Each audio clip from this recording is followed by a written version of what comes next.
নমস্কাৰ বন্ধুসকল, welcome to my YouTube channel. মই আজি আপোনালোকক দেখাম কেনেদৰে আপোনালোকে আপোনাৰ জিঅ' ফাইবাৰ পাছৱৰ্ড কেনেদৰে চেঞ্জ কৰিব পাৰিব। তো বলক আমি ভিডিঅ'টো আৰম্ভ কৰোঁ। ইয়াৰ কাৰণে আপুনি আপোনাৰ কম্পিউটাৰটো বা লেপটপটো ওপেন কৰি লওক আৰু ইয়াৰ লগত আপোনাৰ জিঅ' ফাইলটো কানেক্ট কৰি লওক। মোৰ ইয়াত দেখা পাইছে মই জিঅ' ফাইলটো কানেক্ট কৰি লৈছোঁ আৰু মোৰ জিঅ' ফাইলৰ নামটো আপুনি দেখা পাইছে জিঅ' ফাইল 1 2 3 4। আপুনিও আপোনাৰ জিঅ' ফাইলৰ নামটো দেখা পাব। তো ইয়াৰ পিছত আপুনি পাছৱৰ্ড চেঞ্জ কৰাৰ কাৰণে আপুনি যিকোনো এটা ব্ৰাউজাৰ ওপেন কৰি লওক।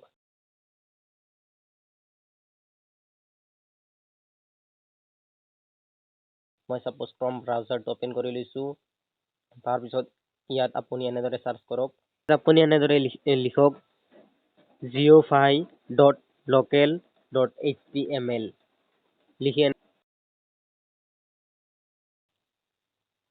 লিখি এনেদৰে সাৰ্চ কৰক, নতুবা মই ডেছক্ৰিপশ্যন বক্সত মই লিংকটো দি দিছোঁ, তাত গৈ ক্লিক কৰিলেও আপুনি ডাইৰেক্ট পেজত যাব পাৰিব। তো ইয়াত আপুনি এনেদৰে লিখি সাৰ্চ কৰক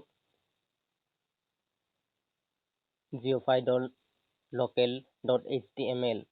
তাৰপিছত সাৰ্চ কৰক। ইয়াত এটা নতুন পেজ ওপেন হ'ব। তাৰপিছত আপুনি লগইনত গৈ ক্লিক কৰক। তাৰপিছত এনেদৰে আহি যাব ইউজাৰ নেম আৰু পাছৱৰ্ড। তো আপোনাৰ ইউজাৰ নেম আৰু পাছৱৰ্ড দুয়োটাই এডমিনিষ্ট্ৰেটৰ হয়, ADMINISTRATOR, আৰু পাছৱৰ্ডটো এডমিনিষ্ট্ৰেটৰে হয়। আপুনি দুয়োটা লিখি দিয়ক, নতুবা আপুনি কপি কৰি পেষ্ট কৰি দিয়ক। মই কপি কৰি পেষ্ট কৰি দিছোঁ। তাৰপিছত আপুনি লগইনত গৈ ক্লিক কৰক। তাৰপিছত আপুনি আপোনাক এনেদৰে সুধিব আপুনি ইউজাৰ নেম আৰু পাছৱৰ্ড চেঞ্জ কৰিব বিচাৰে নেকি। তো আপুনি কেনচেল কৰি দিয়ক। তাৰপিছত আপুনি এনেদৰে দেখা পাইছে ষ্টেটাছ, নেটৱৰ্ক, ৱাইফাই, ডিস্ক। আপুনি নেটৱৰ্কত গৈ ক্লিক কৰক। তাৰপিছত ৱাইফাই কনফিগাৰেশ্যনলৈ গুচি যাওক। তাৰপিছত ইয়াত আপোনাৰ জিঅ' ফাইলৰ নামটো দেখা পাব, নেটৱৰ্ক নেম, SSID। তো আপুনি এইটো চেঞ্জ কৰি দিয়ক। মই সাপোজ জিঅ' ফাইল 1 2 3 সলনি আৰু এটা 5 এড কৰি দিছোঁ। আপুনি যিকোনো নাম দি দিব পাৰে। তাৰপিছত আপোনাৰ পাছৱৰ্ড তলৰ ফালে দেখা পাইছে, ইয়াত হিডেনত ক্লিক কৰি দিয়ক। তাৰপিছত আপোনাৰ পাছৱৰ্ডটো শ্ব' হৈ যাব। তাৰপিছত আপুনি দিব বিচাৰে সেই পাছৱৰ্ডটো লিখি দিয়ক।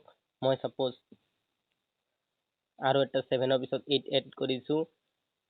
বন্ধুসকল ভালদৰে মনত ৰাখিব, এই দুয়োটাই একেলগে আপুনি চেঞ্জ কৰিব, SSID আৰু পাছৱৰ্ড, নতুবা আপোনাৰ প্ৰব্লেম হ'ব পাৰে।